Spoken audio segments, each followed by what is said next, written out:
Okay, hi, Sarah Selly here with Mediation Center, and we're coming to you live today, a little bit of a LinkedIn Live. We haven't had a chance to do too many of these, but we're doing one today with one of our most esteemed instructors and supporters, somebody who's been a huge part of the Mediation Center team for a long time, Ken Fox, and he is joining us now. Ken, so happy to see you today on our LinkedIn Live. So happy to have you join us. And you've been a huge part of the Mediation Center team and the Mediation Center story. And now you have a new book out. Yes, yes. Thanks, and it's great to talk with you, Sarah. Mediation Center is a place that is near and dear to me. I've worked with them for 30 years now. So, talk to me a little bit about your background with Mediation Center and how you came to mediation as a professional tool and a part of your professional life. Yeah, thanks. I previously practiced law many years ago, and in the late 1980s, our local presiding judge in Oregon wanted to pilot this new process that at least it was new to us, that was mediation. So I volunteered to be trained and to participate in the process, and I began mediating with the courts in Oregon as I maintained my law practice. And as I continued to practice and also to mediate, I started to see how there are actually complementary ways to address conflict. There are times when you need an attorney, there are times when you need a traditional court process, but there are also circumstances where the conflict is more arising out of human interaction and a little bit less about the law. So I started moving in the direction of mediation, got very involved in Oregon in the mediation community. And then after a few other evolutions in my career, I had an opportunity to come to Minnesota to become a professor at Hamline University and to direct our university's conflict studies programs. It turns out that our law school had a very strong and solid relationship with Mediation Center even back then, and that's how I was introduced to the center. So, you really seem to be someone who was kind of in some ways a pioneer of mediation work and of this theory and how to handle conflict, how to manage conflict. We live in times right now where it's really more relevant than ever. Can you speak to some of that? Yeah, thanks. I'm not sure that I would call myself a pioneer. I was fortunate to get involved in the community in an earlier generation, but there were generations before me who I learned from and benefited a great deal from. Especially as I've moved more into working in the conflict field more broadly, I've come to appreciate a couple of things. First, conflict is a natural part of our lives. It exists everywhere. It doesn't just spring up if there's a lawsuit that's filed somewhere. We experience it in our childhood, growing up, in our communities. And the skills that I was learning as I studied mediation myself and then began to practice it, I began to recognize that these are skills that are life skills. They don't exist only in a conference room. We can use these skills in all of our human relations and all of our interactions. So that's really what drew me in that direction. And as I look at how our communities evolve and some of the social dynamics that we are all experiencing and have experienced for many years, the skills, the insights, the competencies that you can get from learning about conflict, perhaps studying and practicing mediation, are beneficial just about every day of the week. So you wanted to impart some of this knowledge and some of these lessons and some of these skills, as you just talked about, into a book. And so you have now just recently published a new book. Why don't you tell us a little bit more about that? Yeah, thanks. So this book is sort of a passion project. I've been a professor at Hamline University and at Mitchell Hamline School of Law since I came to Minnesota 30 years ago. And so I teach a number of conflict-related courses. And over the years, with the benefit of working with colleagues across all disciplines at the university, the natural sciences, the social sciences, the humanities, the professional schools, I came to recognize that conflict is not just one thing. It's not just about a fight or a disagreement. It's not just about positions or interests. It's about a complex fabric of human experiences. So I began teaching a course and working with others to develop other courses that look at conflict in greater complexity. And that became the sort of the starting point for what is now this current book. So that's where it came from. And that book just recently came out this month. So kind of describe what it's been like for you over the last couple of weeks as you've had the book come out to the marketplace, you've been promoting it, you've been going around town having different events. Well, it's exciting. First of all, it's a huge relief to be on this side of the writing and to have the book published and available. And it's very gratifying to see that there is interest in this book. The book is called Perspectives on Conflict, Insights for Professional and Personal Practice. And it's not a how-to book. It's not a book that gives you a list of 10 tips or tricks. Instead, it's designed to be a reflective conversation between, I guess, me as the writer and whoever is reading the book. So it's divided into 3 parts. The first part of the book is very much kind of laying the foundation for how we can appreciate conflict in greater complexity. I use several metaphors in this section. I talk about conflict as a mosaic and the many tiles that represent the many elements and dimensions of conflict experience. I write about conflict as a rushing river. If you've ever experienced conflict, you know that there's a certain energy that moves through it that doesn't have the patience for you to sit back and reflect. You have to be in the moment, interacting with others. And I describe conflict as part of a larger social ecosystem that reminds us that conflict doesn't happen in isolation. There's always a context that surrounds it. In the middle of the book, I look at conflict from 6 different perspectives. The first perspective is to look at the human body and what have we learned from biology, neuroscience, genetics, and other natural science fields that give us greater insights into the experience of conflict and plays with the question of, is conflict something that relates to nature nurture? Is it something we have free will over, or are there dimensions to our humanity that are more complex and more fundamental that would be helpful for us to appreciate, whether we are working in conflict for ourselves or helping others? The second perspective looks at conflict from the non-conscious mind. There are drives, psychological factors, and principles that inform or shape our behavior that operate outside of our awareness. And so it explores conflict from that perspective. The third perspective looks at conflict from the strategic mind. This is sort of a sweet spot for a number of books that looks at goal orientation and drives, motivations, and strategies. But then the book carries on and continues to look at conflict from the perspective of language and symbols, from the communication process. I use an example of a classic comedy skit with Abbott and Costello, the Who's on First, as a way of illustrating the dynamic and communication-based nature of conflict. The last 2 perspectives focus on conflict in a very different way. As social beings, a lot of the meaning that we take out of our social experiences, including things we consider to be true and factual, are actually what are termed social constructions. They are true only because there is social consensus that they're true. So if you're carrying a $20 bill in your pocket, why is it a $20 bill? It's just a piece of fabric and ink.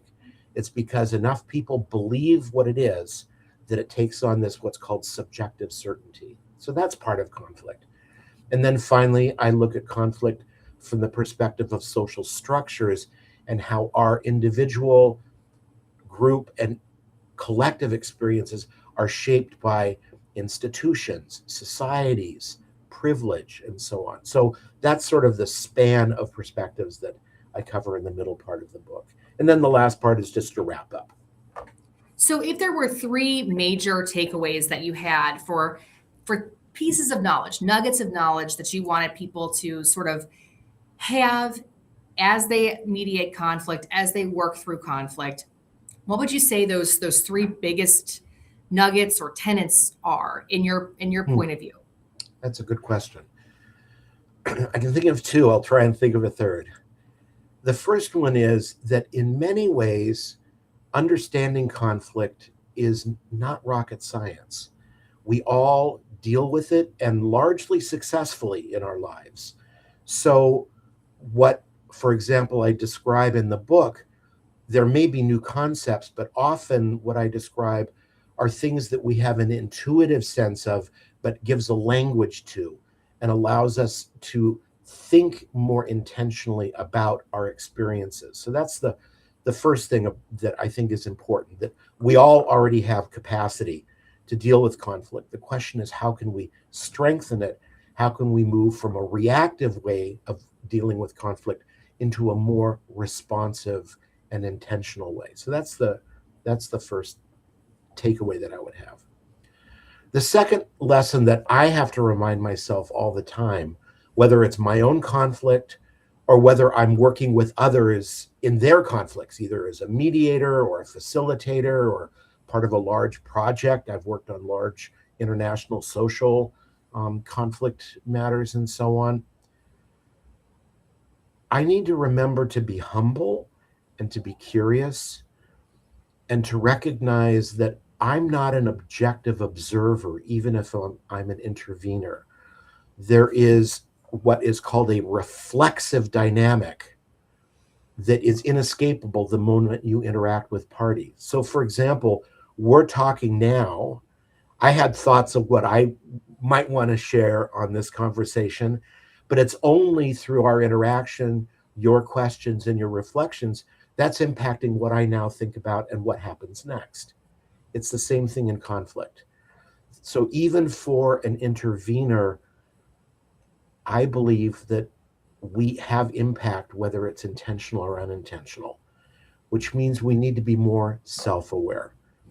A lot of conflict practice is working by looking in the mirror and recognizing how we sometimes cast a shadow on another party's conflict when we think we're shining a light on it.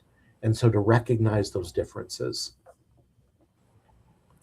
So, a ton about current affairs, but I do know that, you are on the ground in Minnesota. Minnesota's been getting a lot of attention recently. It's been a center of a lot of national discussion, international discussion, even in some ways.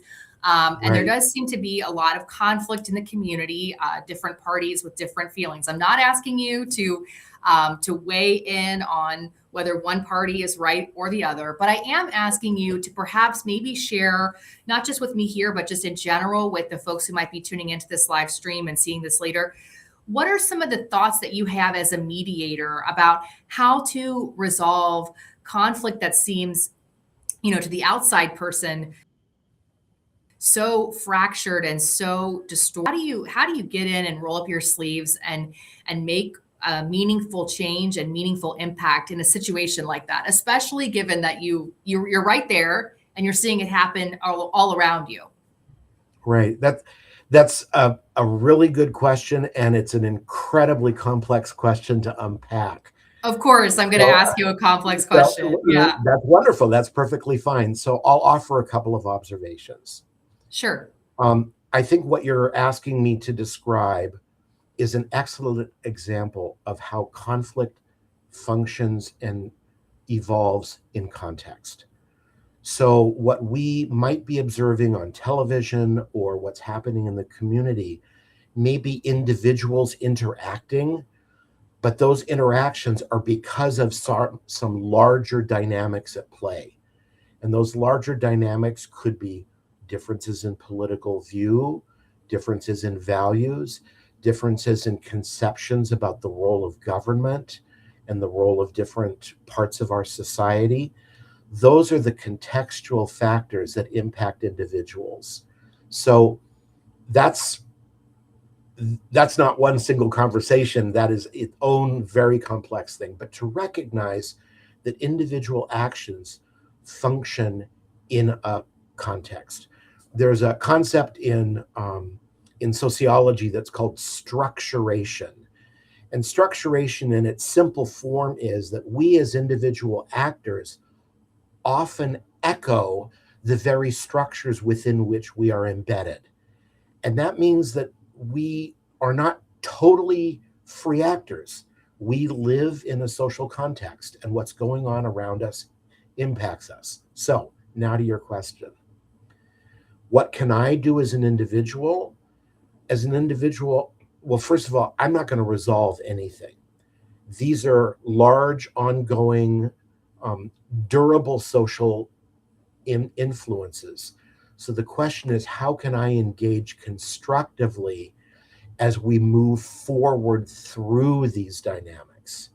So I'm not talking about endpoints, because conflict doesn't always come to an end. It's a matter of how do we shift from destructive to more constructive forms of interaction, from destructive to more constructive ways of understanding what we're experiencing and how to move better in a healthier way. So with that in mind, I need to be modest as I think about what's going on. I may feel very strong reactions to the larger picture of what I perceive is happening, but that doesn't mean that I as an individual can fix or change it. What I can do as an individual is find ways to improve, to shift to a more constructive way of working together. That might just be having a conversation with someone who I fundamentally disagree with and remembering that I need to listen. And that's about me, it's not about them. And that whether I agree or disagree with them at a fundamental level, they have a perspective that's built on their own values and worldviews. So as do I, and as do you. So as I engage with people, to remember that behaviors are reflections of deeper purposes, different beliefs, and so on. So I'm talking about working at an individual level when you're asking a community and social level. But paradoxically, by working at an individual level, if we have relational shifts, then we can at least identify what are the structural questions that need to be addressed. That's a different strategy, but at least we clarify what we do next. Mediation Center has really been working on this topic for so long, and has been kind of honing best practices in a lot of ways. And now as a leader in some of the trainings that people take, the 30-hour training, the 40-hour training, in-person trainings, virtual trainings, you had a hand in that. And in developing a lot of that curricula and all of the practices that are done. When you think about, when you think about folks who are perhaps considering becoming mediators now, perhaps they're looking at what's been going on nationally, or international conflict, or the times in which we live, and they're saying, I want to make a change in my career, I want to add to this skill set. What do you want people to know about Mediation Center's work, and what they can find if they take a class or a course with the program, considering how much you worked on what's being taught? Right. Thanks for that question. I don't want to speak for the other experts who work with Mediation Center, so I will speak only from my perspective. But I think that we share a similar value system, a similar philosophy of why we are working in the conflict field and why we want to teach mediation, and specifically why we want to be engaged with Mediation Center. So my experience with the center, and it goes back 30 years, is a couple of things. First of all, mediation is a skill and it is an area of professional practice. And that's not limited to a conference room and people sitting across the table from one another. So my tenure happens to be in our business school at Hamline University. I am also a senior fellow in the law school, but my point is that I work with graduate students, undergraduates, about conflict using a lot of the techniques and skills that Mediation Center trains to help them be a more effective organizational leaders, to help them be more effective as a member of an elected school board in public arenas and nonprofit arenas and private arenas and so on.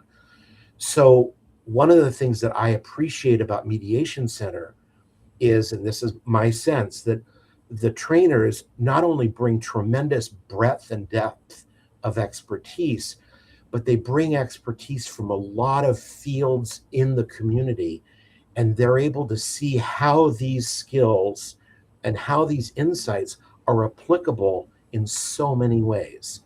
So I have a chance to work with school teachers. I have a chance to work with school administrators.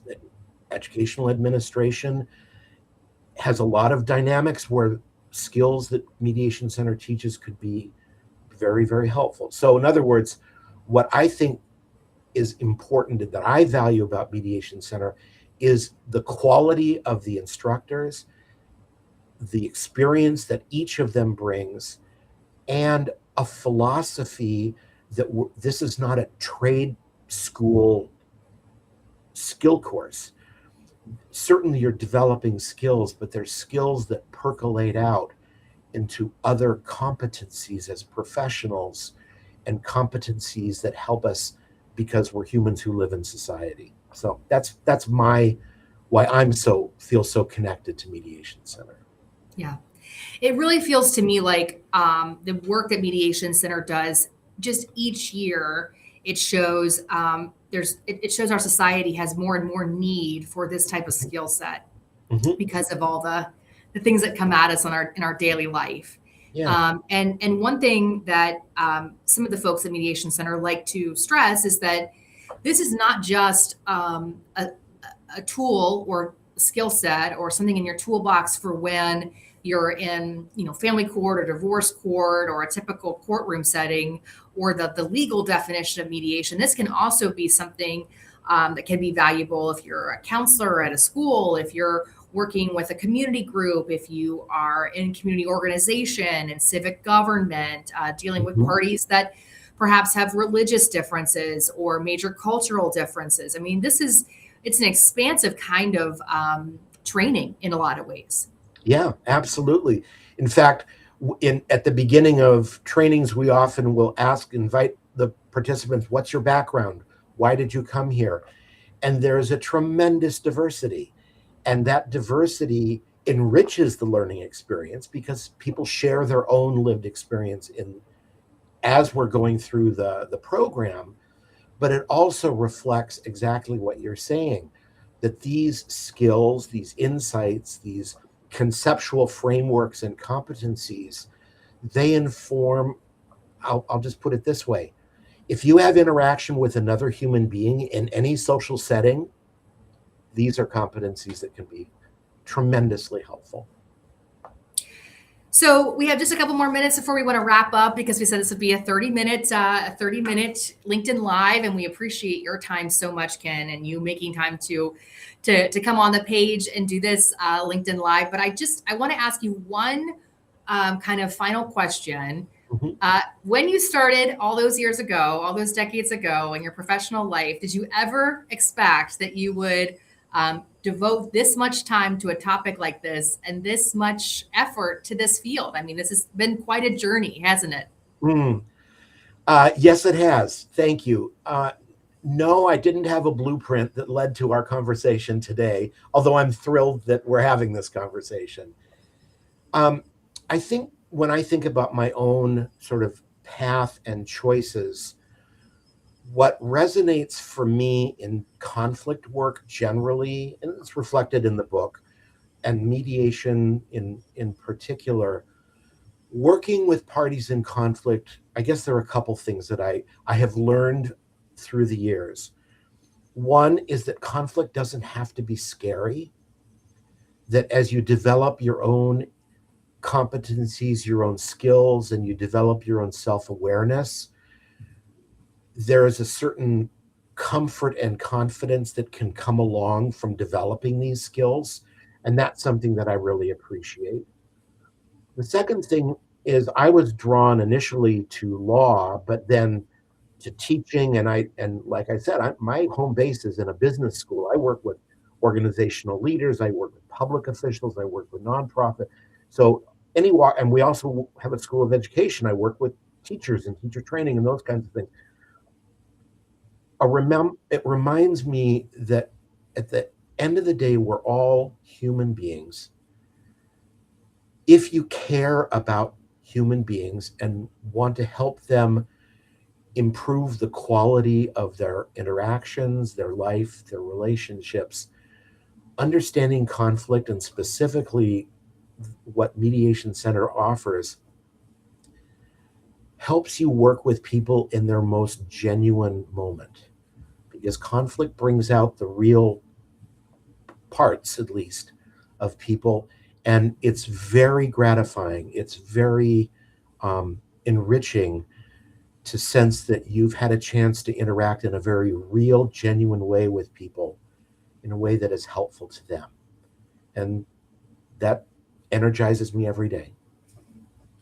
All right. Well, thank you so much, Ken, for taking some time today here on this Thursday morning to discuss all of this with us. And as we said, you've got a new book out. We've been promoting it here on our page on LinkedIn, and we're going to be having an event with you at the end of the month on the 28th, a special book launch event. So thank you so much. Anything you want to share about where you can buy the book, where you can get the book? Go ahead and let everybody know. Yeah, thanks. Well, so there are two launch events. There's a virtual event on the 28th, and then there is an in-person celebration, not just of the book, but of Mediation Center and the relationships that the center has with Hamline University, Mitchell Hamline School of Law's Dispute Resolution Institute. So those are chances to celebrate. The book is available through Bloomsbury Publishing, also on Amazon.com.